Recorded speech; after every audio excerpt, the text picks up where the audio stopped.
Technical View, pound sterling 16 Oktober 2020 per jam 11 lewat 16 menit waktu Indonesia bagian Barat. High 1.2908, low 1.29 atau 1.2885 dan running price berada 1.2893. Oke, dan ternyata kembali dalam faktor tekanan setelah ternyata Inggris mengatakan kekecewaannya terhadap Uni Eropa karena ternyata bagi mereka Uni Eropa tidak sesuai dengan komitmen mereka yang akan atau melakukan pembicaraan secara intensif. Satu sisi, Uni Eropa sendiri merasa bahwa mereka sudah cukup konstruktif dan memberikan kesempatan untuk Inggris. Tapi juga Perdana Menteri Belanda menekankan bahwa Inggris harus melakukan jauh lebih banyak untuk mendapatkan atau mencapai kesepakatan perdagangan dari Brexit ini. Namun, hal positifnya adalah deadline yang dihembuskan versi Inggris atau versi Boris Johnson di 15 Oktober ternyata sudah terlewat dan pembicaraan tetap akan berlangsung.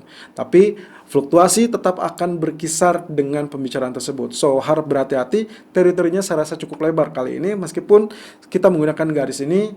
Harusnya ini akan terjadi rejection, artinya dia akan mengalami kenaikan. Tapi harap berhati-hati juga, karena kemungkinan kenaikan pun belum akan terlampau jauh di area 1.300 atau bahkan 1.3050 persis dengan apa yang sempat terjadi di 2 hari yang lalu. Artinya lagi, potensi pergerakan masih cukup berimbang antara bullish ataupun bearish. So, saya tidak akan melihat potensinya apakah invest atau akan berlanjut atau tidak, tapi yang jelas neckline atau trendline ini masih bisa kita gunakan, tapi dengan catatan juga area support berikutnya. Kalau ternyata trendline ditembus, maka harap berhati-hati, area support berikut dari historical price adalah 1.2796 ataupun 1.2802. So, kita akan lihat potensi pergerakannya kali ini. Otomatis saya akan melihat potensi ini, saya rasa ini masih bisa tekan, tapi juga akan membentuk tail yang akhirnya membentuk doji candle. Nah, di grafik keempatnya sendiri, ternyata dia sudah menembus area trend channel seperti demikian. Tapi di sini lagi-lagi saya mencurigai ada potensi kalau kita lihat dari sini sebetulnya mirip dengan double bottom.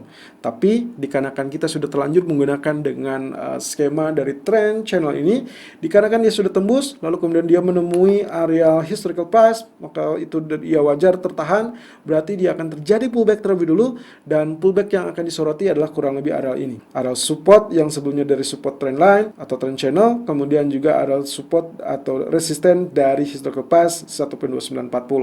Jadi, kalaupun dia pullback, silakan lakukan sell on pullback di 1.2922 atau bahkan 1.2935. Target pertama adalah 1.2855 dan target kedua adalah 1.2785.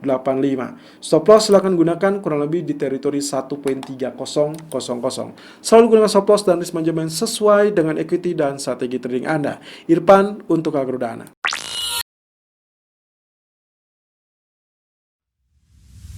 Technical View Euro USD 16 Oktober 2020 per jam 11 lewat 20 menit waktu Indonesia bagian Barat. High 1.1714, low 1.1699 dan running price 1.1703. Dan kembali dengan fase penurunan yang relatif lebih dalam kali ini karena dia sudah sempat menyentuh 1.1687 kemarin dengan meskipun penutupan di 1.1709 ya.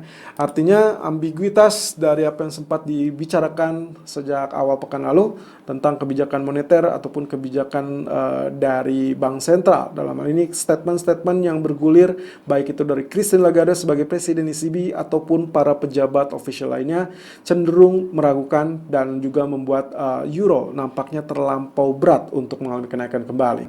Artinya lagi kemungkinan potensinya memang akan terjadi penurunan. Nah, kemudian dari teknikalnya sendiri kembali dengan faktor resisten di zona abu-abu 1.1744 ataupun 1.1750, berarti areal ini akan menjadi areal resisten cukup tangguh untuk beberapa waktu ke depan. Candlestick tentunya tidak diragukan lagi, hari ini harus kita mencari areal sell. Bagaimana dengan outlook dari H4-nya sendiri? Wow, kurang lebih potensi penurunan Anda bisa lihat di sini bertahap ya, setahap demi setahap sudah meyakinkan, lalu kemudian tertahan di zona merah, kemudian dia rebound. Rebound ini berarti artinya dia hanya sebagai pullback. Yang artinya lagi, zona pullback yang sangat maksimal ada di kisaran 1.1715 ataupun 1.1730. Oleh karenanya, untuk kali ini, saya rasa support area merah, zona merah 1.1680, saya rasa bisa ditembus, dan kemudian pertahanan terakhir dia akan berada di kisaran 1.1620. Well, of course, secara teknikal, kalau memang ternyata terlanjur turun, harap berhati hati-hati kalau sudah mendekati zona 1.1600 ataupun 1.1620 karena kemungkinan secara teknikal pula ini akan mengalami potensi rebound di area tersebut. So, silakan lakukan sell on pullback 1.1715 ataupun 1.1725 dengan target pertama adalah 1.1675 dan target kedua adalah 1.1615. Stop loss gunakan di 1.1800. Selalu gunakan stop loss dan risk management sesuai dengan equity dan strategi trading Anda. Irfan untuk Agrodan.